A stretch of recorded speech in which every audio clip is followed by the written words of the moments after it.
Off.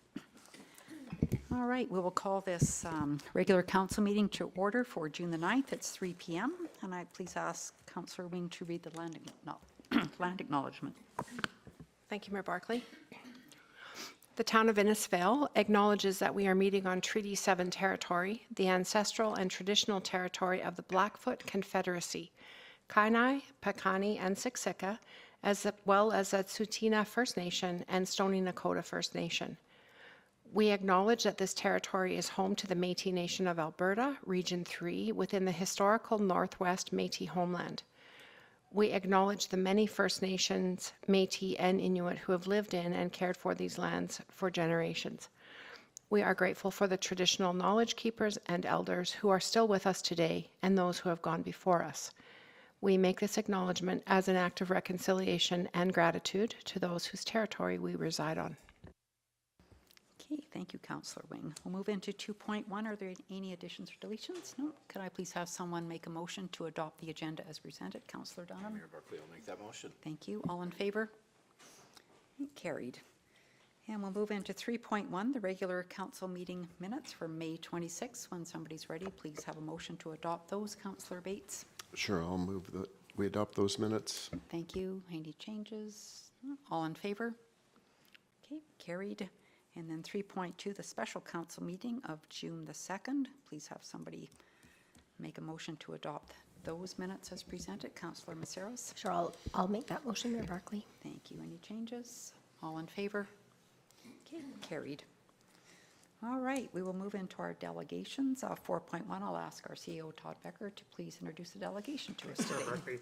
I'd like to call upon our delegation, Mr. Andrew Ritson-Bennett from the Innisfail Rotary Club, supported by Mr. Brent Jackson, local citizen, business owner, and vested interested party, to talk to council about a proposal for the Innisfail Rotary Pump Track and Skills Park. Council's had some preliminary information from administration over the previous months, and Rotary Club is here just to talk about what they see within their vision for a potential facility. If you guys, you can sit if you like. Okay. Thank you, Todd. Yeah. Guess we've been going like this a lot. Thank you, Honorable Barclay, Mayor Barclay, and Council for having us here today. I am Andrew Ritson-Bennett, joined by Brent Jackson here, presenting to you on the Skills Park pump track that Rotary is hoping to partner with the town on. And so just first slide in regards to what is a pump track, why do we want one? Pump track is an area designed for cycling units or for other wheeled contraptions like skateboards or scooters, mountain bikes, road bikes, you name it. You can get a lot of different sports items onto a pump track. Basically, users, whether they're youth or adults, use their momentum generated through going around the course to keep up their speed and have some fun. It's a pretty safe thing to do, and they are popping up around the countryside through central Alberta, British Columbia, and various cities and towns around us. And certainly our youth from our town are being drawn to other communities to utilize their facilities. It's been an idea that's been around for a couple of years to have one here in town, and that's what we're doing here. And yeah, it's not just a place for kids, but it's a place for adults too. Brent will attest to riding on them whenever he gets a chance, and I've certainly been on them, and they are a lot of fun, whether I'm with my 7-year-old or my 10-year-old. Haven't quite got the 5-year-old on him yet, but it is something that we feel will be a benefit to the town, will help improve the vibrancy of it and draw people to the community to come use it. Anything to add, Brent? No, and I think it'll kind of make good use of an area that has been kind of become decrepit over time, if that is the area we're headed to go to. You have a slide presentation, right? Kind of. Mm-hmm. Yep. So I think from the studies and stuff that were performed, the preferred area we've come up with amongst the committee would be where the old BMX dirt track is down by Centennial Park. I think the location there is an area that really can't be developed for too many other uses. The soccer field up by the swimming pool, I think, is a bit too congested already with the tennis courts, the pickleball court, swimming pool, one ball diamond, and the skateboard park there already. So I think that was the main reason the committee would lean towards helping develop in that area down by the existing BMX track. Yeah, there was a community survey performed. There was about 87 responses. Here we have the age range. So you can see there's a variety of age ranges that filled it in. There was one less than 9. It was broken down quite a bit more than this every 5 years. I just pulled them together into 20-year groups. So we have responses from 19 younger, 20 to 39. You can see 31.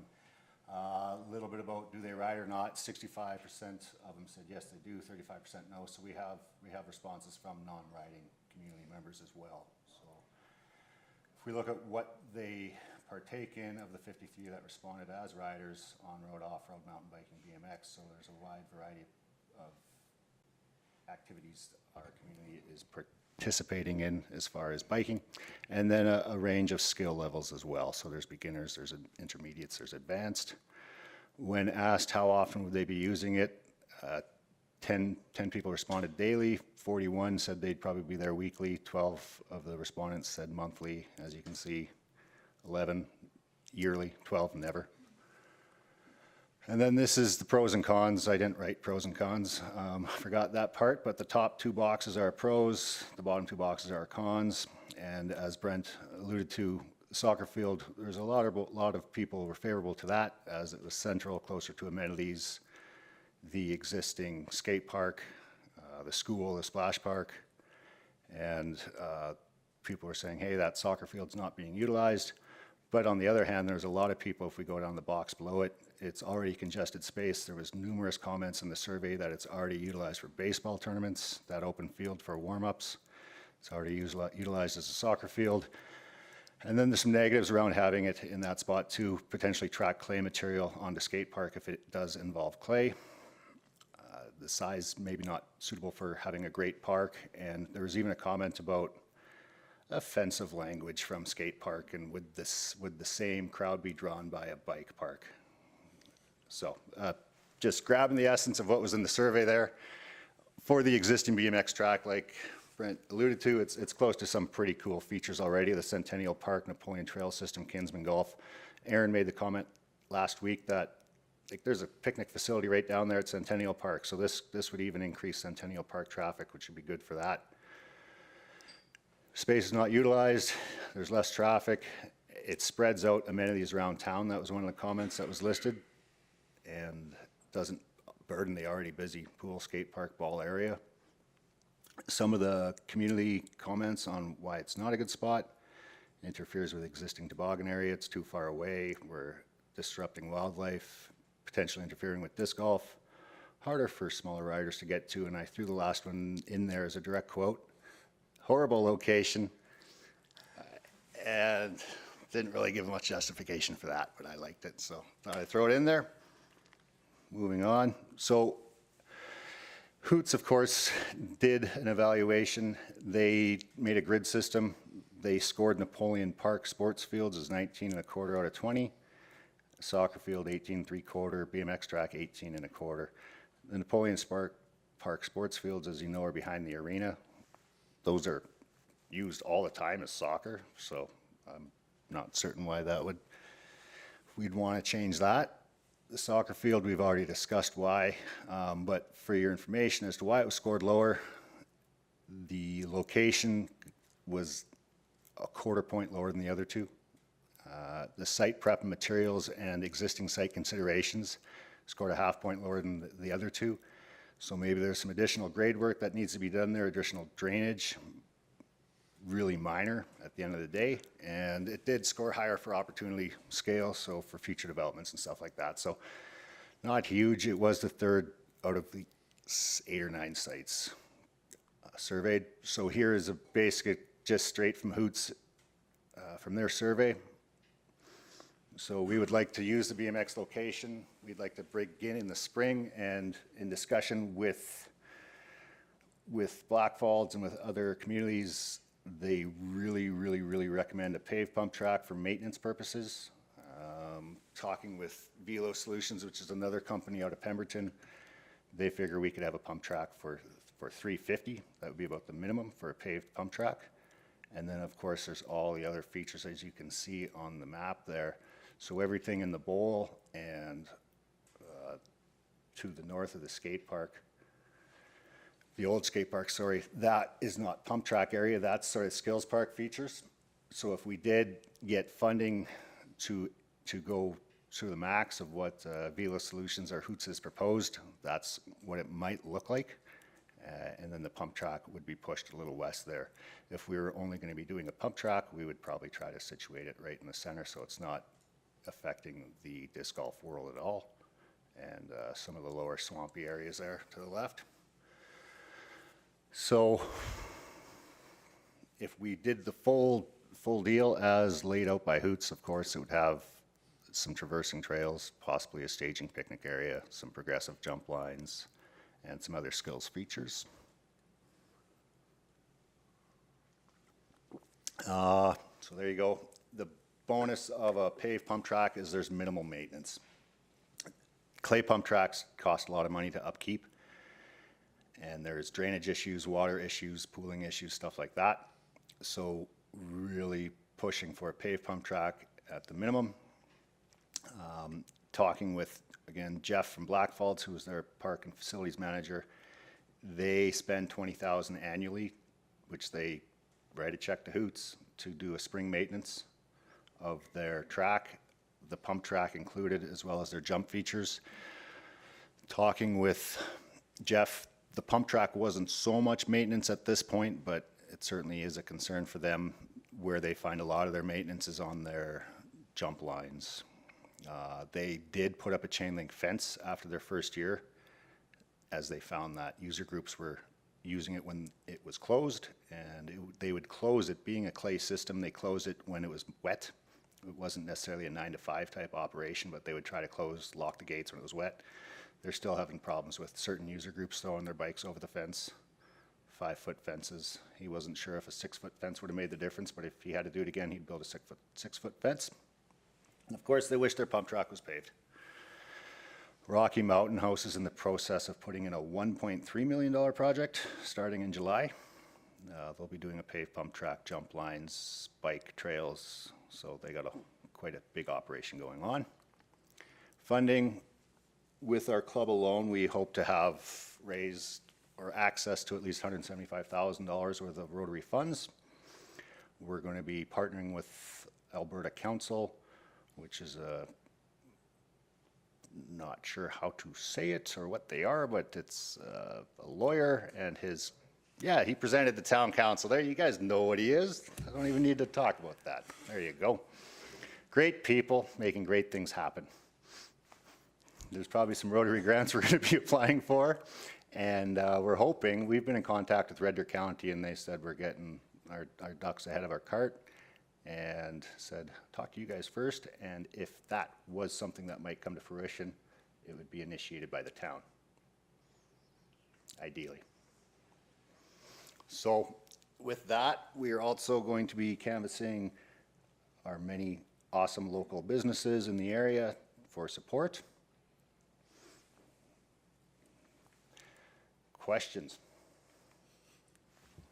Okay, thank you, Andrew and Brent, for coming. Does anybody have any questions for the delegation?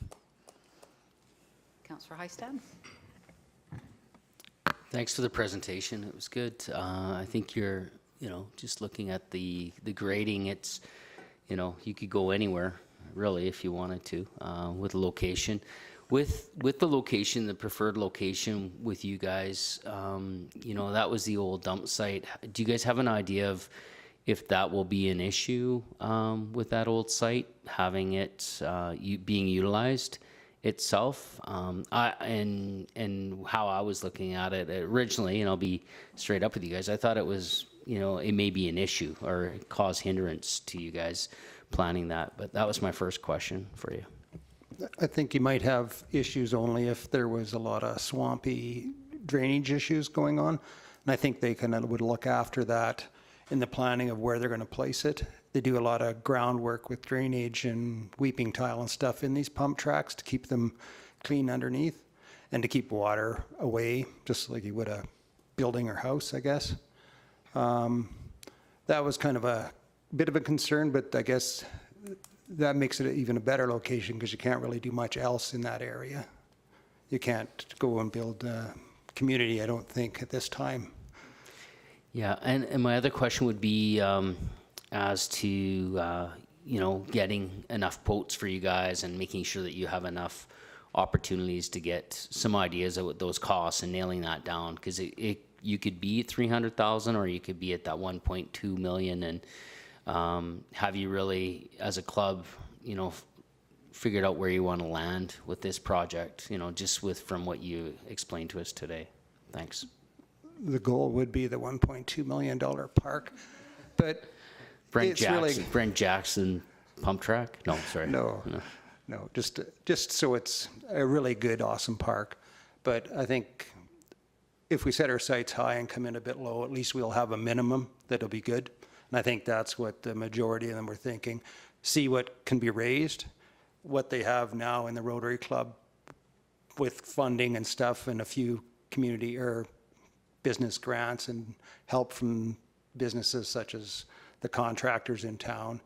They may be able, they could, are just about to the, close to the 350, I would think, if they have enough support that way. But building on bigger, if they get more money located and allocated for different things from other companies, then I think that's the goal. We've just gone to kind of set, here's what we'd love to have, and then here's kind of the minimum that we want to do. Yeah, it's really going to come down to our Rotarian, Michelle McDonald, who has looked after our grant processes for the last 8 years, when she starts working with Clay Dyer from Alberta Council to see what kind of grants he can find for us. Thanks, guys. Thank you. Councillor Wing? Thanks, Mayor Barkley. Juanita, can we go back in the presentation to the site plan that was proposed? So I think 3 slides back.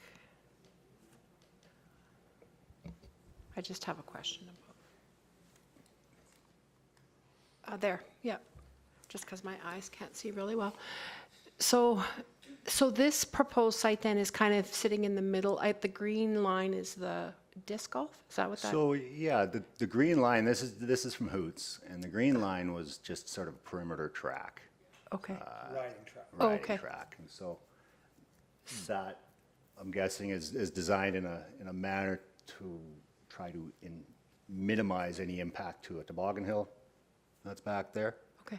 and minimize any disc golf interference, which you can see from that image it certainly does. And so this is a drawing and not how it would be. And it's going forward, that is something that's been considered and Okay. communicated that, hey, we have a pump, we have toboggan around here, and we have disc golf, and we don't want to Okay. be interfering with those. That was my question, was whether disc golf had even been communicated with over this or not, but if they're clearly out of the picture, I'm good. So yeah, we haven't like discussed it with Kinsman or anything like that. We'll just stick to our side of the street. You is the will now. idea. Pardon me? Yeah, thank you. It's all good, thanks. Councillor Maceros? Thank you, Mayor Barkley. Thank you for the presentation.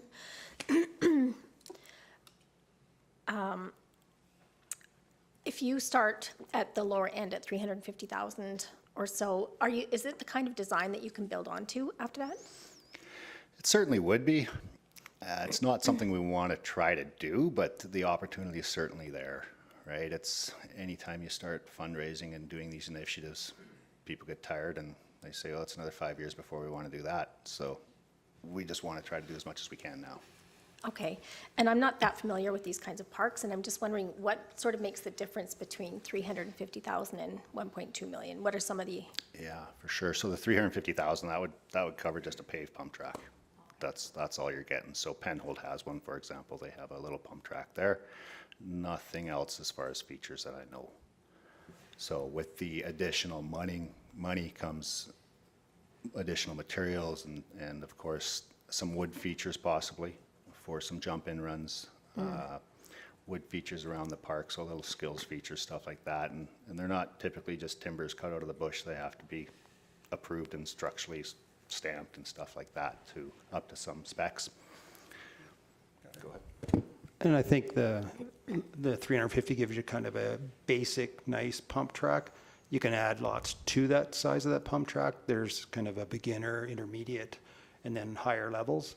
So it can be expanded right around it. They do that kind of in the cities, like in Kamloops right now. They have a really nice one at the ranch, it's called, a big pump track at the top. And then they've added features, for the extra money, they add features like jump lines, and they're built on quite a hill, so it's a little different, but this is a good hill for jump lines and stuff. And that's really another good reason for it to be in that area, because it's got all the slope built in if you want to expand on it further. So I think the pump tracks just would be initial, just get things going, if that's the limit of money. But if you can do a few other things ahead of time, get the project finished rather than try to add to it later. You know, it's harder to reignite a project once it's there. That would my thought. Awesome, thank you. Okay, Councillor Bates. Yeah, I've got a couple of questions. So the diagram that's up right now, I want to make sure I heard it right, or maybe I didn't.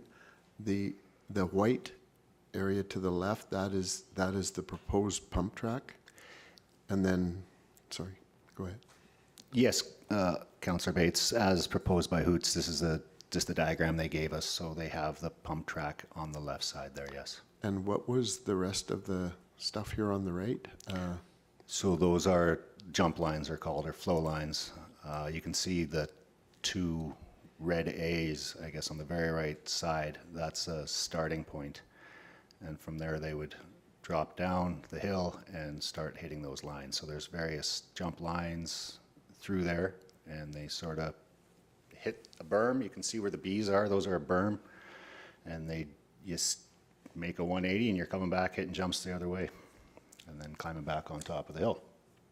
So I'm still confused. What's the white over towards the trees? That whole little, what's all that? Yes, sorry. C's and D's.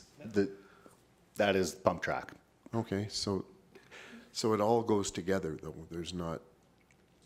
So that the whole D section over there, that is one continuous section. Yeah. So that would be, as Brent was saying, a pump track in that pump track alone, there's intermediate, novice, and advanced sort of lines.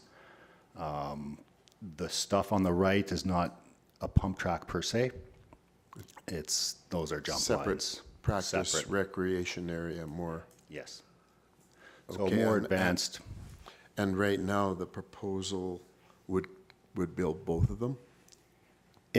So what we need from the town, we're not going to proceed with the big stuff on the right unless we can have the town commit to helping or to maintaining it in the future. So with the pump track, if we're doing that alone, there's minimal maintenance from the town. The town shouldn't really have to do much aside from mow the lawn and blow it off once in a while with some backpack blowers. If we are going to proceed upwards of 800,000, that would include fencing around the park. If we're doing clay, we really should be fencing it to reduce our upkeep costs. So And with the 350,000 proposed, just build the white, the pump track, Yes, a paved pump track. paved? Okay. Well, thank you for all that explanation. And then you mentioned Black Falls, Penhold, Rocky. Where would we find the closest paved pump track that might resemble this level of, that currently exists? Like, I think, I'm not sure if Airdrie has one, but there's a couple in Calgary. A couple are done by Velo Solutions down there. On their website, Velo Solutions, they show parks around the community that they've done, and I'm not sure if Hoots has the same type of thing. So, yeah, locally, I'm not sure the closest one of this, like Penhold has one. It's not very big. That's beginner at best, what you would call that track. Rocky will be paving theirs. I know Olds did have a presentation to town council January of '24, but I'm not sure what's happening with that. Okay, But yeah. If you don't have it at the top of your head, fingers, that's fine. No, thank you.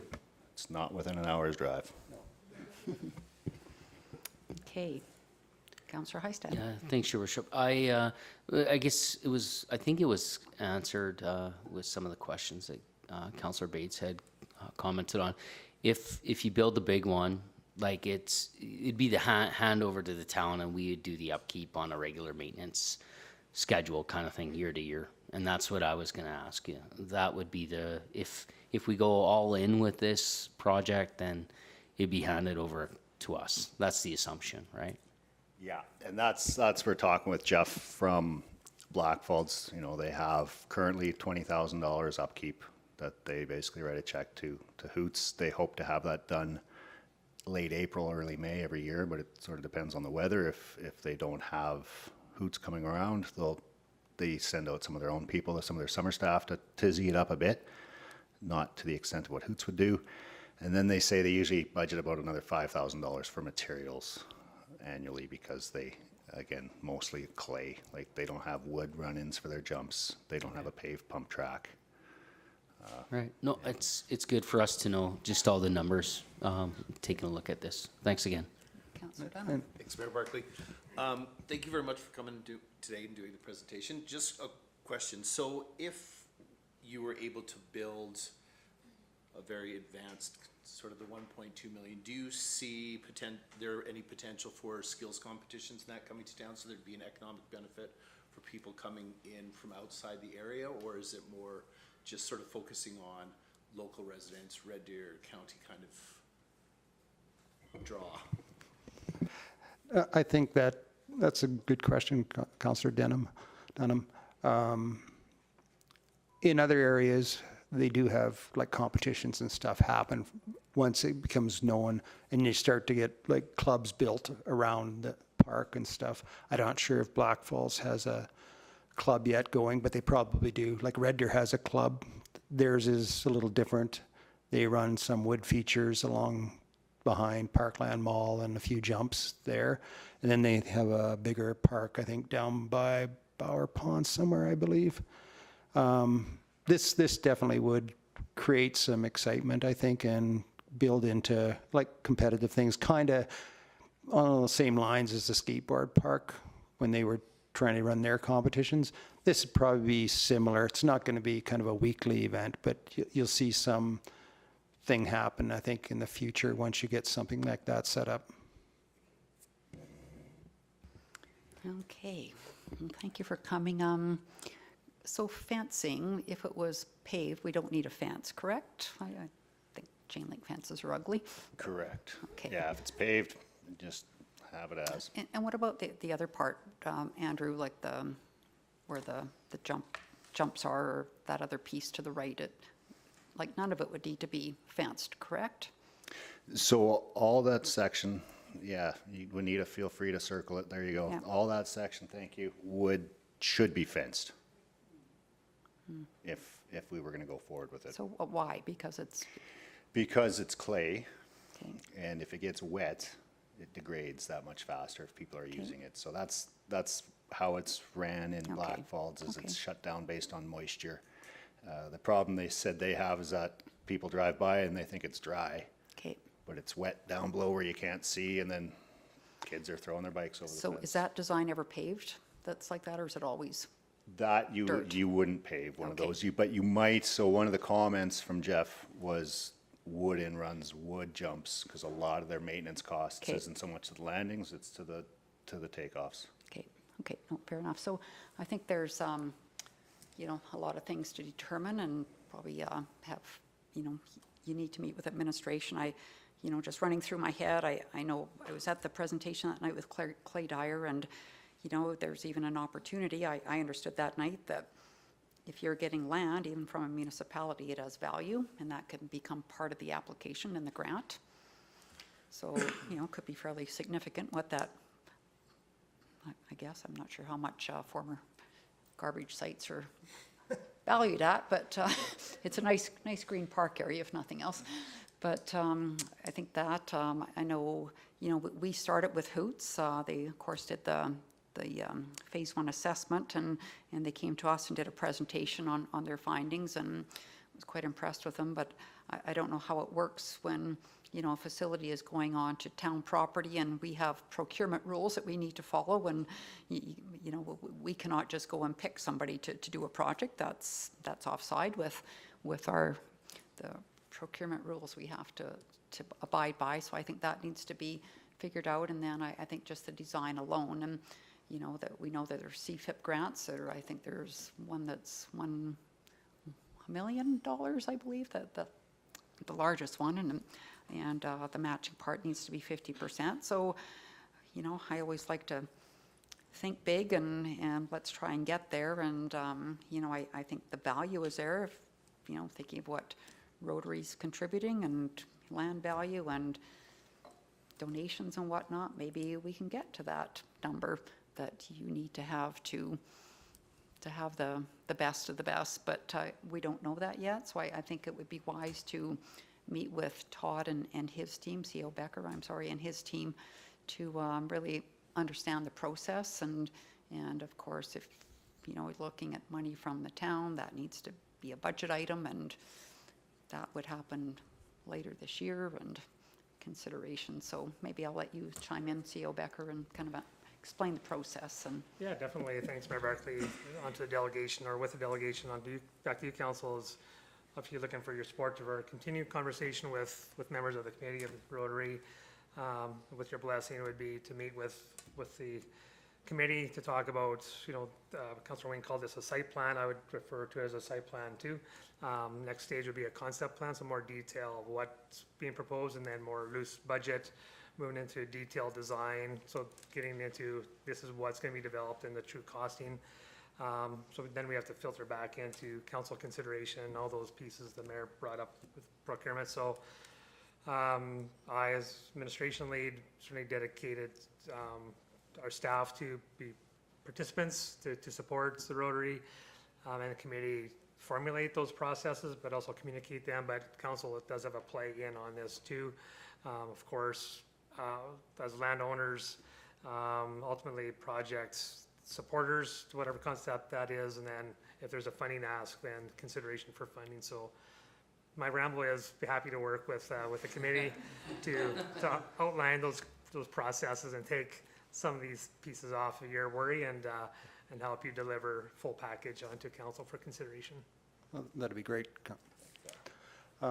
We had kind of looked at that and thought there should be more people involved in giving proposals. So Andrew went to Velo Solutions, and there's a couple other companies out there that do it as well. So you can get a good proposal and not just be shooting at one direct company. And that's kind of what you're talking about, procurement, right? Yeah, and we did that, Brent, did we do that with Hoots, I think? Yeah, we did. Like, we actually, we have the Alberta Purchasing Connection.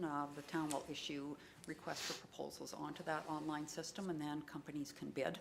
Yeah. And then that goes through administration to review, and then on to council. Okay. So, yeah. So there's a few other companies that can do the process from there on out too. So that's what you're going to be looking at? What I believe up to the delegation council would be to have those conversations with you, and kind of compare notes on what the town requires and what you require, and just kind of mesh it together. There's, I think, a lot of pieces that staff that do this every day, we should, make sure we have that knowledge in the room, and not to be a burden, but to support. Again, we'll circle back with council, making sure the direction is clear to our role with you and the committee. So I think best would be to come back after the meeting at some point and connect in. Sure. That'd be great. I would guess too, a question would be, I would guess you would need to have a fairly detailed design for grant applications, some Yeah. pretty solid numbers going into the grant application too, and so there's different intakes, different times of year for those grant applications, so you want to make sure that's all lined up too. And Would you guys advise us to be looking for additional quotes or estimates? Well, Or I stick would with the talk two?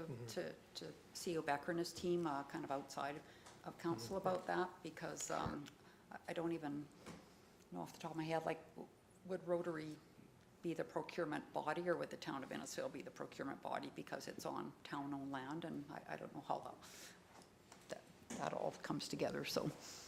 Yeah, it's, how do you maximize community to? Free generate- work, free labor. Yeah, no, exactly. How do you leverage the expertise of the community to generate a project? It's really important. That's how you get things done these days. You can't rely solely on the municipality. You can't solely rely on the community. It has to be a partnership. So we need to figure out what that looks like. Yeah, like I go back to the cookhouse, right? And you think of the in-kind contributions to that, and Yeah, so fair enough. just work together. It'll all work. Councillor Bates? Yeah, and just to introduce another factor, and all of this will probably come at next council at budget time, but we have a number of unfunded projects that this would have to be considered amongst, and all of that figured out. So just bring that up. I just forgot to introduce our committee. So I'd like to thank Scott Carter and Aaron Holt. They're both here today with us.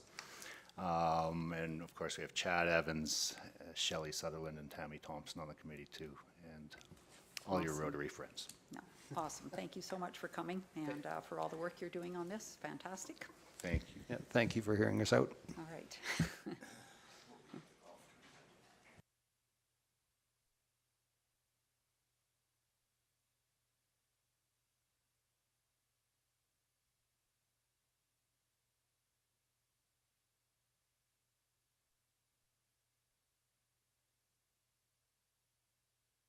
All right, so we will move on to 5.1 with the CO report with CO Becker. Thanks, Mayor Barkley. Just a few items for your attention, obviously as a way on some professional development opportunities with administration conference, as well as joining colleagues, or not colleagues, but council members with the FCM convention.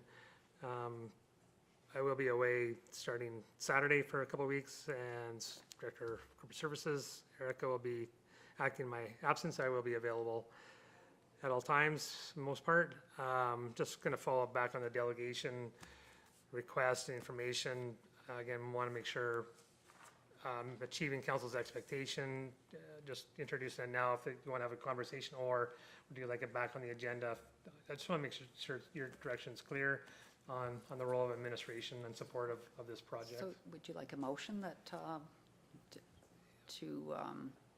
like direction to continue or to discuss, have further discussions with Rotary? Yeah, Mayor Barkley, if council's ready to have that Okay. dialogue and express it back, or we can reintroduce it into next agenda if you wish.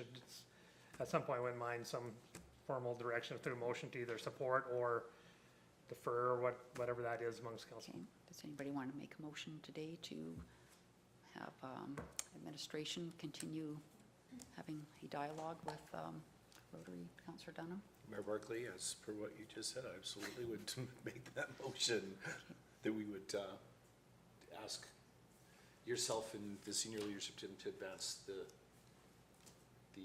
Discussion. discussion. Thank you, that's what I was looking for with Rotary. Okay, any comments? All in favor? Okay, carried. Thank you. Okay. Does anybody have any questions for CO Becker on his report? No? If not, I'll please have a motion that we accept his report as information. Councillor Maceros? Thank you, Mayor Barkley. I'll move that we accept this report as information. Thank you. All in favor? Right, carried. And then we will move on to 5.2 and council action control. There's no questions. I'll just have somebody please make a motion that we accept this as information. Councillor Bates. Yeah, don't have a question, but I have an item I'd like to see added. I remember some time back, we had a discussion, and I believe the CAO committed to give us a kind of an analysis of franchise fees before we were ever working on trying to deal with them. And so I'd like to see that added as to the action control, that we will in the future see some type of analysis on franchise fees prior to budget. Yeah, so I'm just looking for agreement, I guess, to that. With that, Councilor Bates, it would be recommended to make a motion, so that would be the directive to put it on the action control. I can say there has been a preliminary meeting with Director of Corporate Services. We're going to be meeting in the near future about scoping what that looks like, bring it back to council for review. Again, not to take away your ability to put it as identified on the action control, but that'd be a recommended motion, please. Well, it can be what it turns out to be, but I guess I would move that we add some kind of a presentation and analysis of franchise fees prior to budget. Some kind of a analysis and presentation from the CAO on franchise fees. You can have a delegate. That's your job. Director of Corporate Services. From administration. That sounds better. All right, all in favor of that motion? Okay, carried. Okay, and then we'll have a motion to accept council action control as presented. I'll make that motion as well. Okay, thank you. All in favor? Okay, carried. All right, we will move into 6.1 with Director Vickers and the cemetery bylaw update. Yes, hi, we do have a draft cemetery bylaw for you, Mayor Barkley, for yours and council's review and hopefully approval. So we did bring a previous version back in September for the bylaw update. Since then, though, we did have a request to look into allowing double-sized monuments, which our bylaw before and the past update did not include the provisions to allow for double-sized monuments. So we did do some of our research, and we have put in the provisions to allow double monuments into the current bylaw. A significant addition is what we're doing is we took this opportunity to add in more defined definitions for proof of ownership. So this is an issue that we've been running into recently, where a plot has been purchased by some member of the family 30 years ago, and now someone's trying to use it. There does have to be a formal ownership process to make sure that the person is going into the right spot that they're intended to. So to prevent any uncertainty or conflict, the bylaw states that no burial or interment will take place if the ownership is disputed. So we'd like to, make sure that we're pausing and making sure that we're putting the person in the corrected spot. So in some complex cases where there's multiple purchasers listed, the CAO does allow the CAO to kind of request more additional documentation before processing. So just some of the key changes: a clear definition of proof of ownership, including a list of acceptable documents, such as obviously if someone just has the town receipt or purchase records, as well as the wills or any legal documents confirming estate authority, as well as like notarized affidavits or statutory declarations from other relatives. The CAO may request additional documents in complicated situations such as multiple purchasers listed on the same plot, conflicting claims over authority, and missing or unclear or altered records. As then well, the monument size updates for side-by-side plots. So upright monuments can now be up to 96 inches wide for up to 2 burial plots. So this is when 2 people buy row by row, and generally they want their monument to kind of sit in between those 2 plots. Now I did talk to a few monument companies. No one has ever bought in the full size for that 96 inches. However, normally they're in that 50 to 60 inch size. Also, cremation monuments can now up to be 88 inches for 2 side-by-sides, and we even allowed for pillow and flat markers have also been updated to allow for larger dimensions. Upon approval of this bylaw, the town website will be updated to show any updated information, and we will do our advertising throughout our regular advertising channels, kind of semi-yearly as we update around the cemetery work. So I'll take any questions you have. All right, thank you, Director Vickers. Does anyone have any questions? Don't see any. Okay, if not, then please have someone give first reading. Councilor. Berkeley. I move that council accepts and gives 1740-2025 cemetery bylaw first reading. Thank you. Any discussion? Councillor Heisted? No, I was just, the only thing I was gonna say is I've seen some of those bigger ones beforehand, so I'm assuming. Yes, This Mayor is- Barkley through to Councillor Heisted, they're all over the cemetery now, which is kind of what was told to us. They were never really written into the bylaw before. Yeah. But so now we did make it legally acceptable, so. And we Yeah. do have a couple that are in the works that are waiting for this change to come, so. And to be honest, they look really good, like Yeah. the way they're situated, but that's all I know. But yeah, just thought I'd ask. Thanks. I'll make a motion. Or, Actually, we're going to vote on the vote first on it. motion. Okay, we have the motion for first reading. All in favor? Okay, and then please have a second reading motion. Councillor Heisted? that council accept and give number 1740-2025 cemetery bylaw second reading. Okay, thank you. And any more discussion? All in favor? Okay, carried. And then we'll have someone please make a motion to give consideration to third reading. Councillor Wing? Thank you, Mayor Barkley. I move that council give consideration for 1740, 2025 cemetery bylaw third reading. Thank you. All in favor?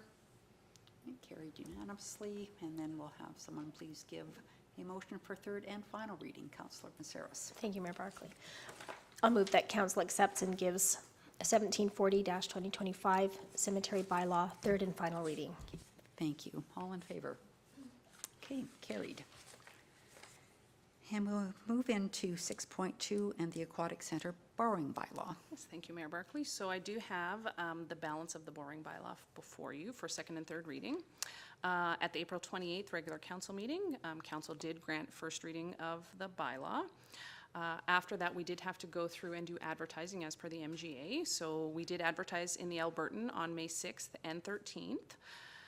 We did then have to wait our 15-day petition period, which has been completed, and we did not receive any petitions.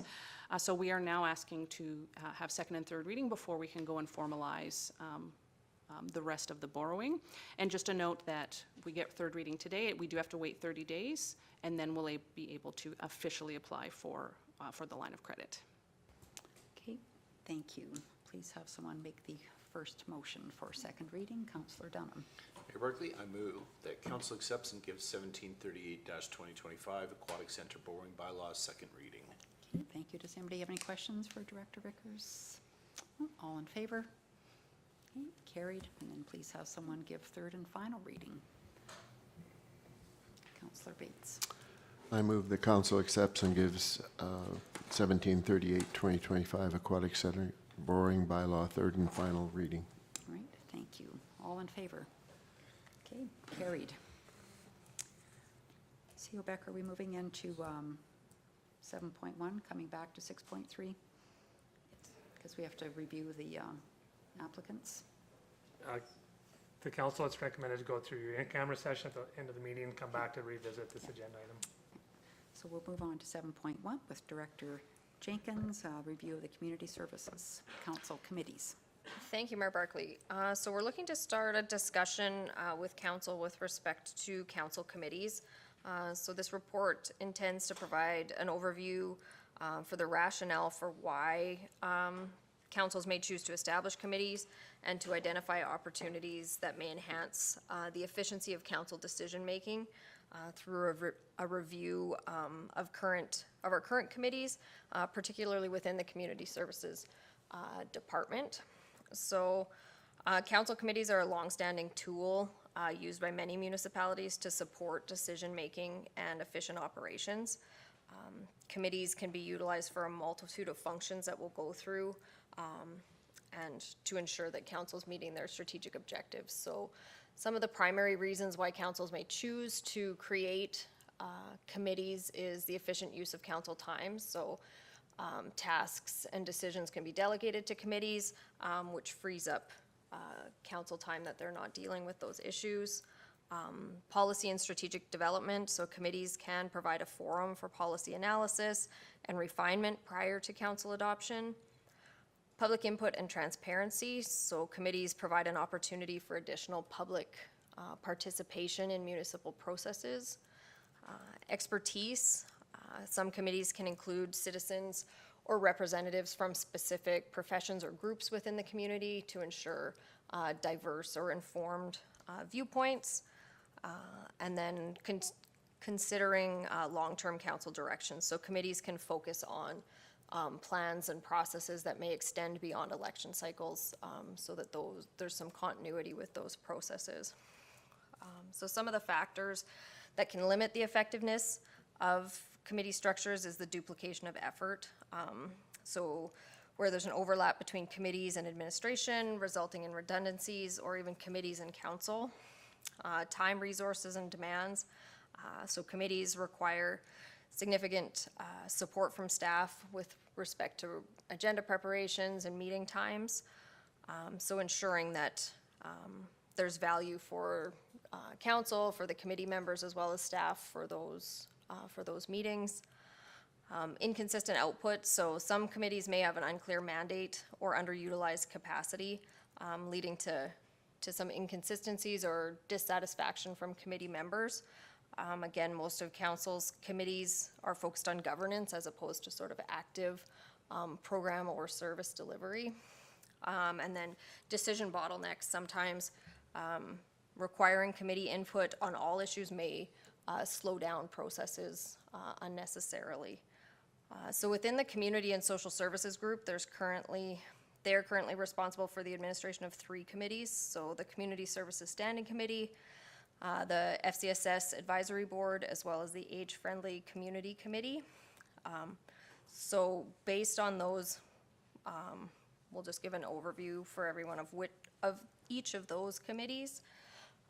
So the Community Services Standing Committee is responsible for the review and determination of community services grants, community award nominations, and policy input when requested.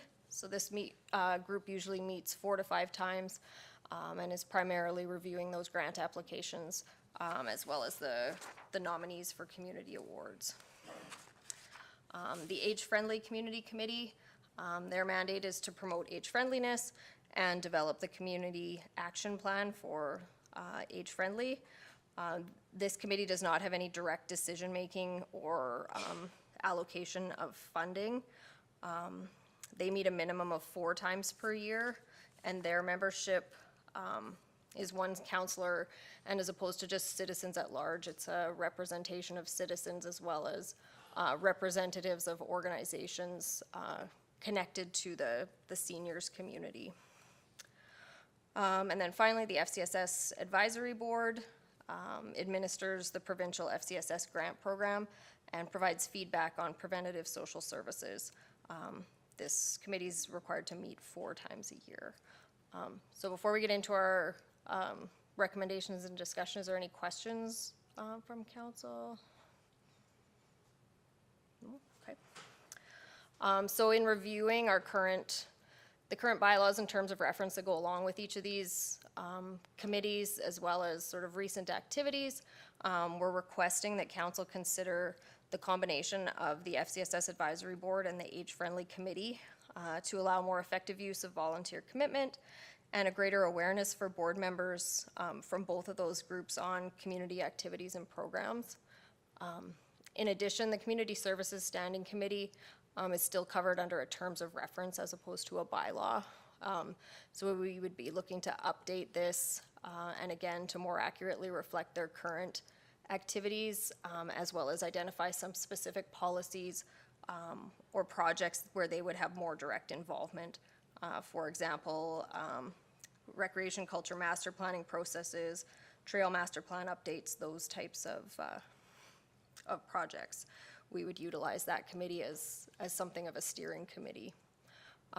Again, these are intended to build capacity in our committees by enriching the work they participate in and making greater use of their ability to inform council. The CAO is also included. Some pretty extensive comments, so I'll turn it over to him for a second as well.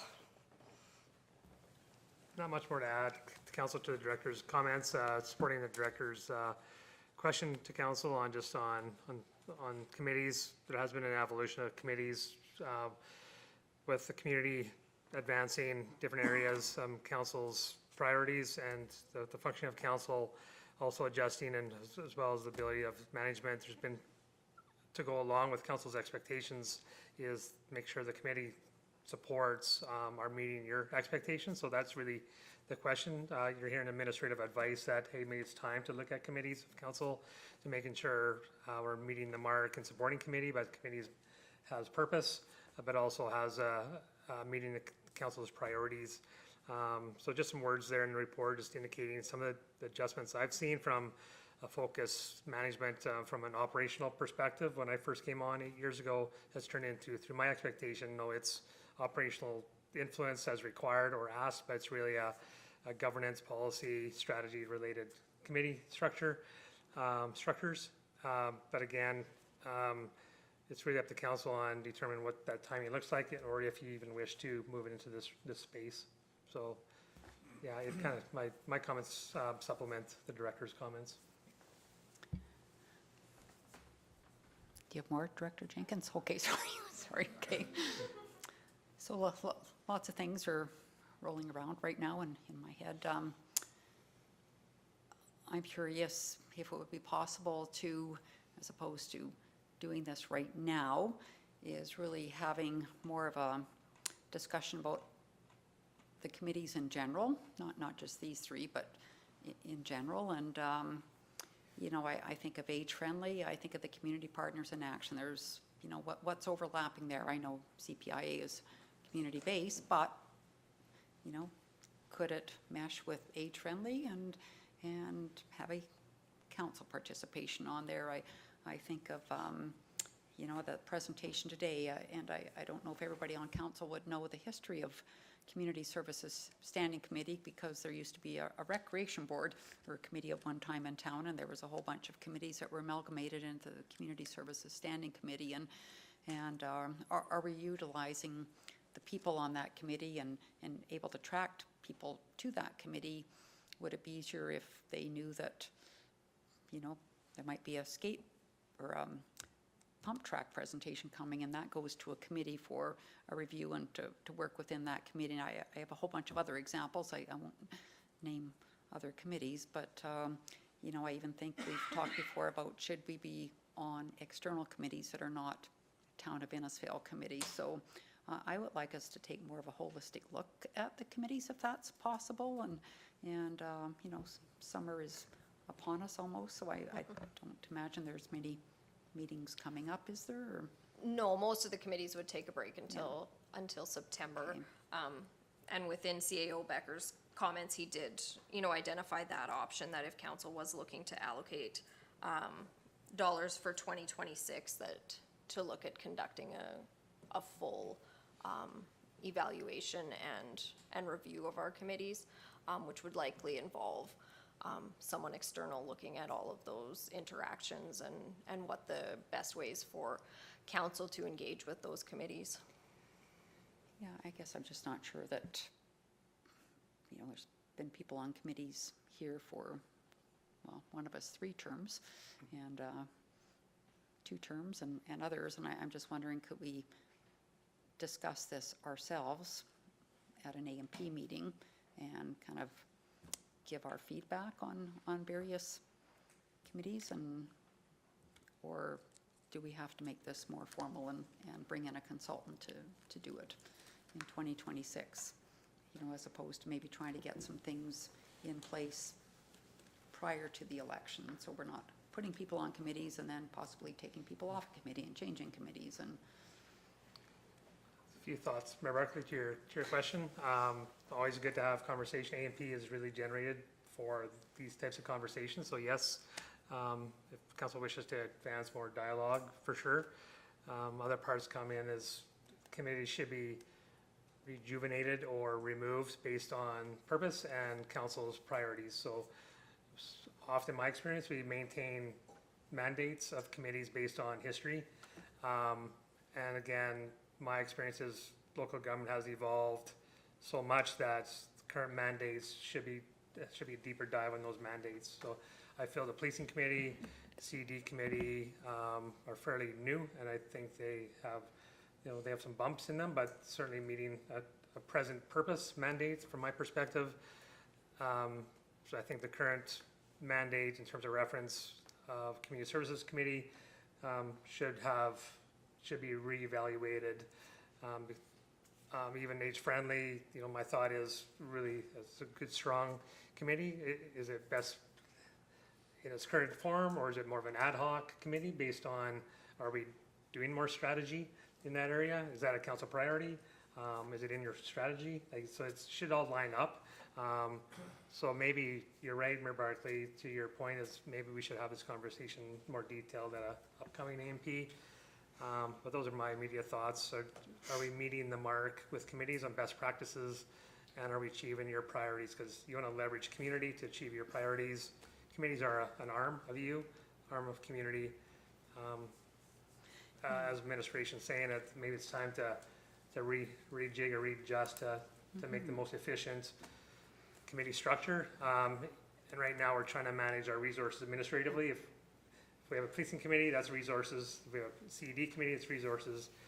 If we want to have an arts committee, it's, for me, is my question to the director is, what's that tipping point? Because I don't want directors management to be doing agendas. They should be doing the policy strategy focus. So what is that tipping point for additional resources? So there's a lot in that, those comments. Yeah, and I think the word you said that really strikes with me is purpose. So if the committees don't have purpose, or that purpose gets lost, and especially community members, they come and maybe they get bored because they don't see that purpose, potentially. So I think it's really important that we, we review, and you're right, we certainly have to be cognizant of administration's capacity too, because I know this is, committees are a lot of work and for your team, but Councillor Wing? Actually, Hystad was first. Go first. You can go. Go ahead. Mayor Barkley, I would agree with you that I think this is an AMP discussion. I think, our committees do good work. I don't want to see this going out to, a consultant right away as to managing us as council. I think that we have a fairly good insight of what's working right now and what could be retooled at the committee level. And if they're, if we look at it in a holistic view, and as a group we look at, bringing different groups together, that may be beneficial. But I would agree with you, an ANP meeting where we can discuss it. Thank you. Okay, thank you, Councillor Wing. Thank you, Mayor Barkley. I would agree with yourself and with Councillor Hystad. I would not be able to make a decision today especially relative to FCSS, given that it is more of a legislated program, something that we do in partnership with the province. I just would need to have a better understanding about what happens if we add a bunch of things into a terms of reference for that committee. Also agree that, even just from the perspective of that governance council that we might get from someone, a George Cuff or someone like that, relative to having council involvement on other committee or on other boards of directors. I know he's got some fairly strong opinions, and it would be interesting to hear them. That said, certainly there's lots of, there are local organizations that rely on the structure and the strength of town council being involved with them. So I think I would just like to have a bit more information before I was asked to make a decision on this. Okay, thank you. Anybody else? So would you like a motion, CEO Becker, to have administration bring Yes, please. bring committee information back to a future ANP? Sure. I'll just leave it at that. Councillor Wing? Yes, Mayor Barkley, I'll make that motion that administration would bring information relative to committees back to an ANP meeting in the future. Okay, thank Thank you. Anybody else? All in favor? Okay, carried. All right, and then we will go to 7.2 with Director Jenkins. Right. Thank you, Mayor Barkley. So this is to request council support to continue with enforcement action against a non-compliant property at 5119 48th Street. So on March 21st, 2025, an order was issued identifying this property as dangerous and unsightly.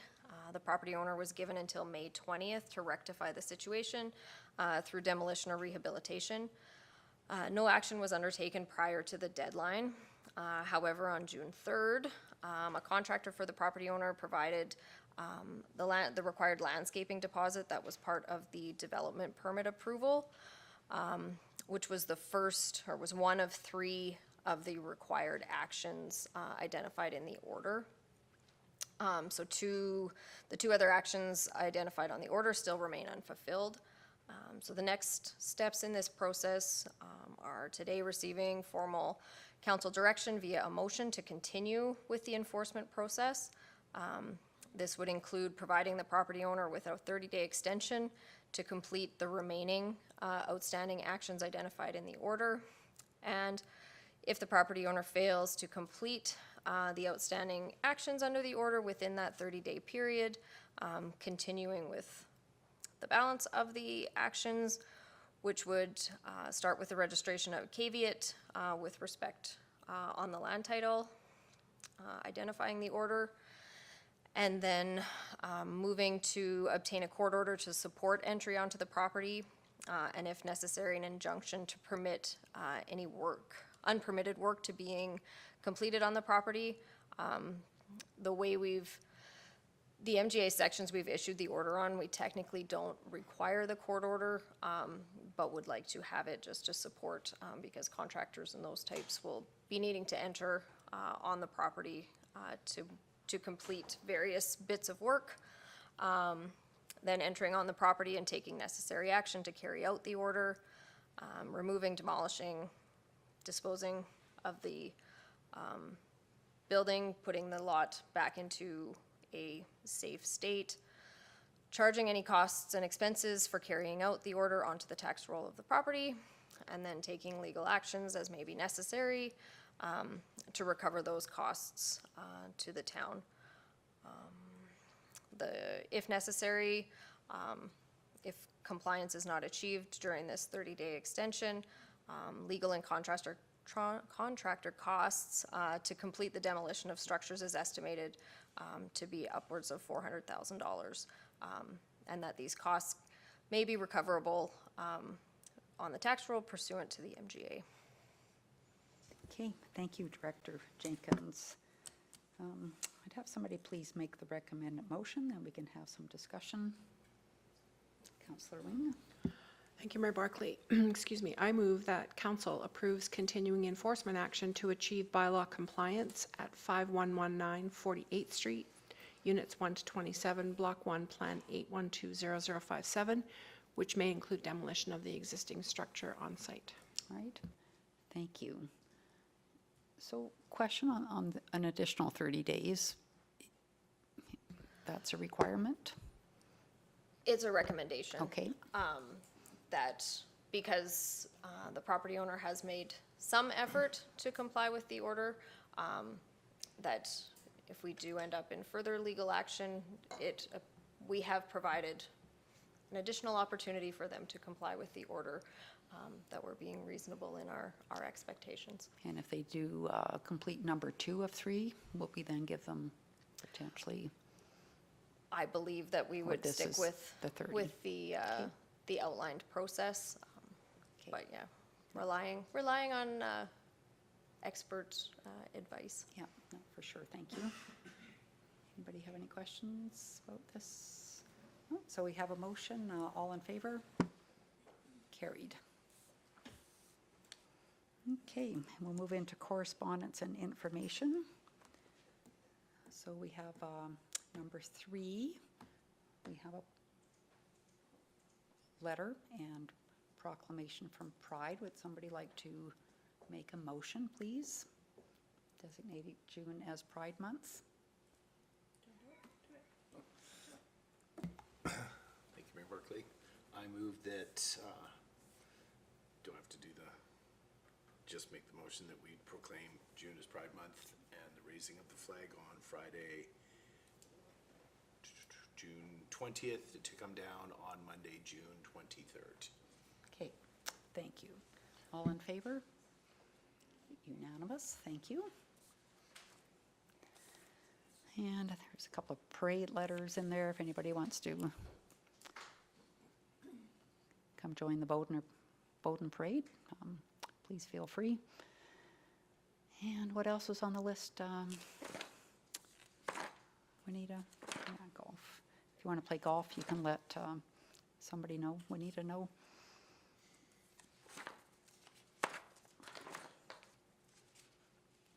And then the policing, I was going to ask C.O. Becker, so the Police Review Commission, I know we've been getting some correspondence on, I think even from Alberta Munis to provide some feedback, or?